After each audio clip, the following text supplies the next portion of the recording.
this one, do you think economic development is centered only in cities or urban areas? There's field of economics, which is urban economics. So what it does is it doesn't really isolate growth or development in terms of economics in urban and rural. What it does is it looks at our country, for instance, we have cities, we also have provinces. So these have to go hand in hand. They have to develop, not really at the same rate, but at least they have to develop upward.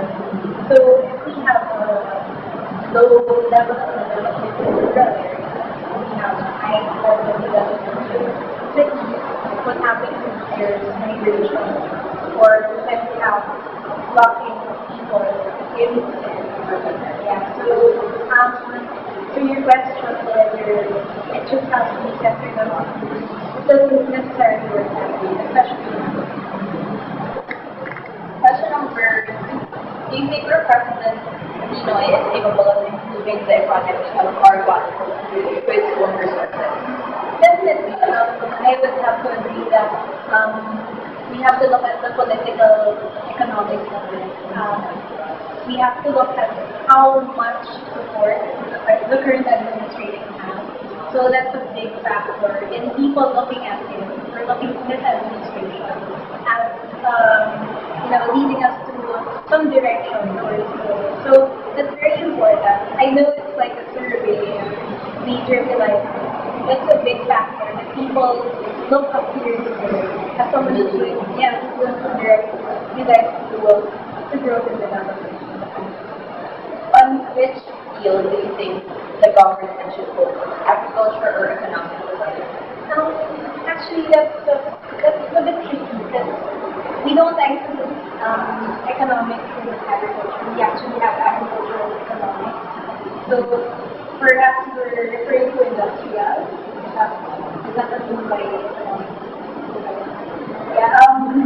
Agricultural economics is a very big asset class.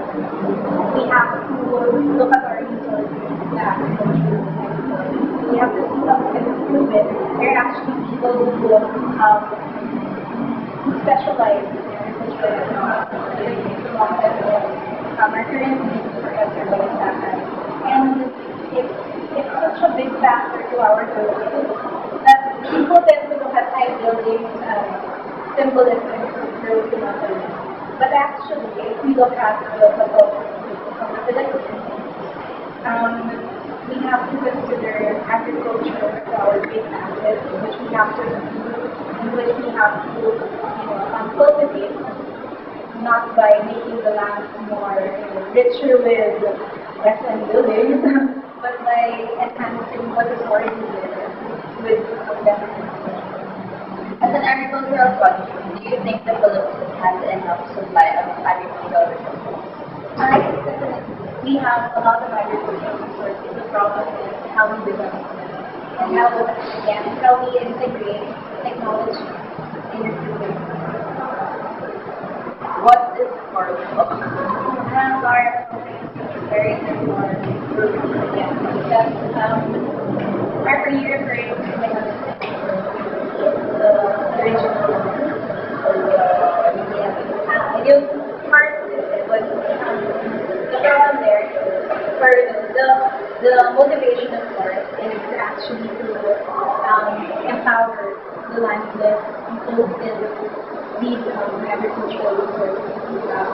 But what happens is because of the dynamics of our system, we need to see the relationship.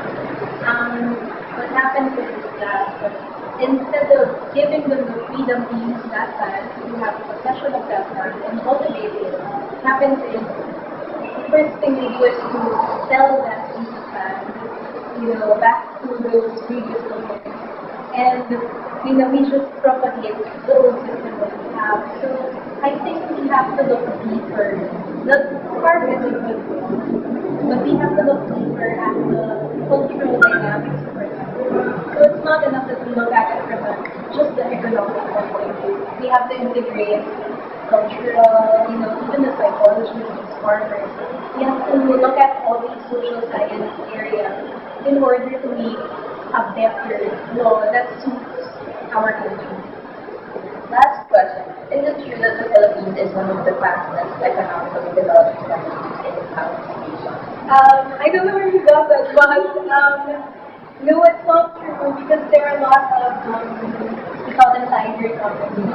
They were the ones who, from the financial crisis in the 1997, they were the ones who developed pretty fast, at a faster rate compared to our country. So at this point, no, not yet, but you know, we just have to have work. We're kind of far from that, but the good thing about one economic theory is that the farther you are from that ultimate, that optimal or that stable growth of development, the farther you are from that, the faster you can get to something like that. So that's promising for us. We improve our technology, that's improving technology for agricultural development. We improve a lot of other aspects of the economy. We can get there. We were second in Japan. Definitely, we can get back to that. So, good luck.